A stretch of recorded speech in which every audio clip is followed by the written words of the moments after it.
આપણે આજે 9મા ધોરણના પહેલા સેમેસ્ટરનું ગણિતનું 5મું ચેપ્ટર ચાલુ રાખીએ છીએ. એમાં આપણે જે જનરલ ઇક્વેશન હતું એના ઉપરથી ગ્રાફ કેવી રીતે દોરવો એ આપણે શીખતા હતા કે જનરલ ફોર્મ આવું હોય કે એ x plus B Y plus C બરાબર 0. તો એ બી અને સી ગમે તે અચલ સંખ્યા હોય કે ગમે તે અંકગણિતના આંકડા હોય અને એક્સ ને વાય બદલતી રહેતી હોય. તો હવે આમાં આ જે એક્સ ને વાય છે એમાં આ જુદી જુદી 4 એવી શક્યતાઓ કઈ હોય એના ખાલી સ્પેશિયલ કેસીસ બતાવ્યા છે અહીંયા કે એ કે છે કે આ પહેલી શરત કે જો એ અને બી એ તથા સી બંને 0 હોય, એ પણ 0 હોય અને સી પણ 0 હોય તો સમીકરણનો આલેખ એક અક્ષ બને. એટલે આપણે જો આવી રીતે ગ્રાફ આ એક્સ અને વાય ઉપર હોય એના ઉપર જો એ બી સી બરાબર 0નો ગમે તે ગ્રાફ હોય એ આપણે કહેતા હતા કે ગ્રાફ ગમે તેમ આવી રીતે આડો ઊભો ગમે ત્યાં હોઈ શકે. તો હવે એમાં જે સ્પેશિયલ કેસીસ છે એ ખાલી આપણે 4 કીધા કે ધારો કે આમાં એ બી સી ગમે તે હોઈ શકે કે એ છે એ આપણે આરનો સભ્ય છે, બી આરનો સભ્ય છે, સી આરનો સભ્ય છે, એવી રીતે કહ્યું. તો હવે આરમાં 0 પણ હોઈ શકે. તો ધારો કે આ સૂત્રમાં આપણે એ 0 હોય અને સી પણ 0 હોય તો એ એક્સ શું થઈ જાય? એ એક્સ 0 થઈ જાય. તો આ સૂત્ર બી વાય બરાબર 0 એવો થઈ જાય. હવે બી વાય બરાબર 0 થાય તો એનો અર્થ એમ કે એક્સની કિંમત હંમેશા 0 જ રહે. હવે એક્સની કિંમત 0 ક્યારે રહે? તો કે આ એક્સની લાઈન હોય તો જ. આપણે જે એક્સ અક્ષની લાઈન છે એના ઉપર જ 0 હોય. તો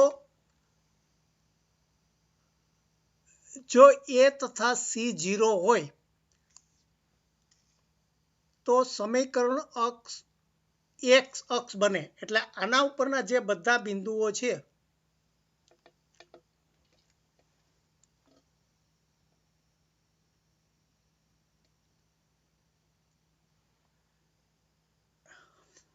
આમાં કંઈક ઉલટું કર્યું લાગે છે.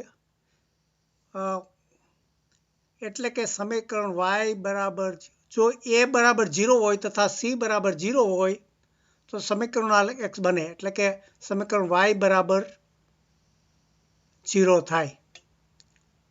એટલે આ એક અક્ષ છે એના ઉપર આ એક્સની ગમે તે કિંમત હોય એના ઉપર જ વાયની કિંમત બધી 0 થતી હોય.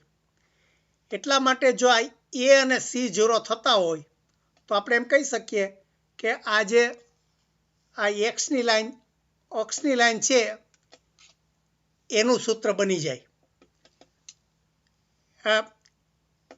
એટલે આ બધી જુદી જુદી શક્યતાઓ છે. હવે બીજી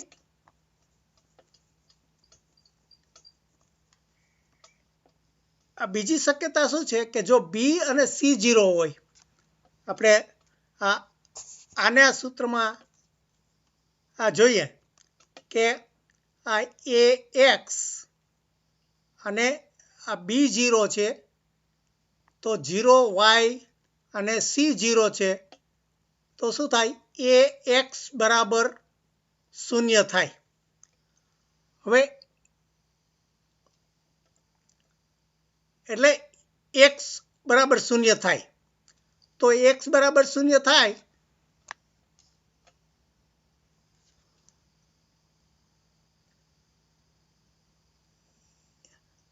તો આલેખ હવે આના ઉપર આ જે લાઈન છે એના ઉપર બધા જ એક્સની કિંમત આપણે અહીંયા આ 0 કીધી, અહીંયા 0 હોય તો અહીંયા વાયની કિંમત જો 1 થાય 2 થાય 3 થાય -3 થાય આ બધું જ હોય પણ એક્સની કિંમત 0 જ રહે. તો આ શરતમાં બીજી શરતમાં એટલે કે B0 હોય અને C0 હોય તો એ હંમેશા એનો જો ગ્રાફ દોરો તો y અક્ષ જ ખાલી આવે. એટલે આ રીતે આપણે 4 શક્યતાઓ છે આમાં ABCની. હવે ત્રીજી શું છે કે ત્રીજું જો a બરાબર 0 હોય અને c બરાબર 0 ન હોય, a બરાબર 0 હોય અને c બરાબર 0 ન હોય તો શું થાય કે by plus c બરાબર 0 થાય.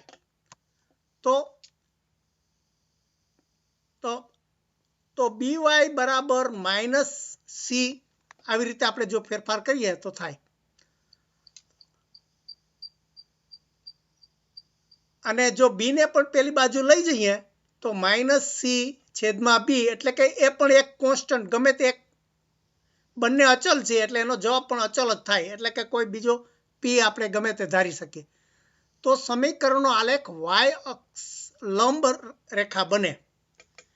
એટલે કે આ શું થાય આ y અક્ષ છે આપણે એના ઉપર લંબ એટલે કે આ ગમે તે એક કાટખૂણે આપણે અક્ષ છે આ y છે આ એના ઉપર કાટખૂણે જો લંબ કોઈ દોરીએ તો જો એના હંમેશા y ની કિંમત શું છે આ p એટલે ગમે તે કોન્સ્ટન્ટ એટલે આ બધું અંતર સરખું જ રહે. આ બધું અંતર એટલે આવી રીતે એને સમાંતર જો લાઈન થઈ જાય આ એક અક્ષને સમાંતર જો લાઈન થઈ જાય ત્યારે આ શરત હોય કે a 0 હોય પણ c 0 ન હોય. એ એક શક્યતા છે. પછી ચોથું શું છે કે જો b આપણે એને બદલે b0 હોય, b બરાબર 0 હોય અને c બરાબર 0 ન હોય તો શું થાય? b બરાબર 0 હોય તો આપણે શું થાય a અક્ષ વત્તા c બરાબર 0 એવું બાકી વધે. એટલે એનો અર્થ એમ કે x ની કિંમત આ -c અને આ a છેદમાં એટલે -a એ બંને અચલ છે એટલે કંઈક ફિક્સ સંખ્યા થાય. x ની ફિક્સ સંખ્યા. તો x ની ફિક્સ સંખ્યા આપણે પેલા મેં દોરેલું y ની ફિક્સ સંખ્યામાં આપણે ત્રીજો કેસ હતો એમાં મેં જુદું દોરેલું. એમાં આવી રીતે y છે એ સરખા અંતરે થાય.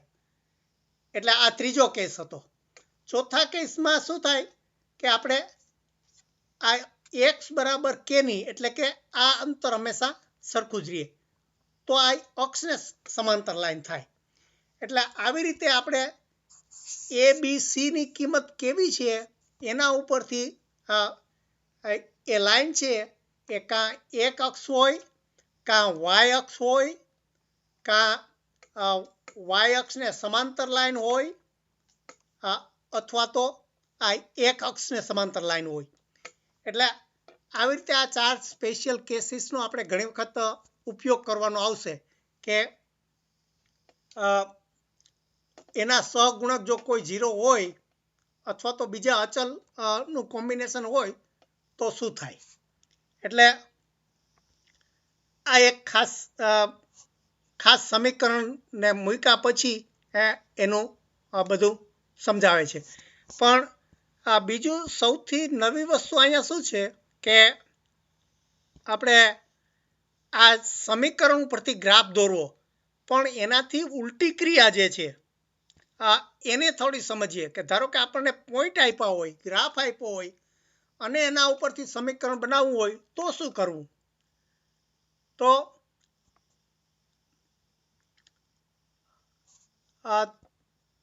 તો એને માટે આ ચોપડીમાં મને લાગે બરોબર એને વ્યવસ્થિત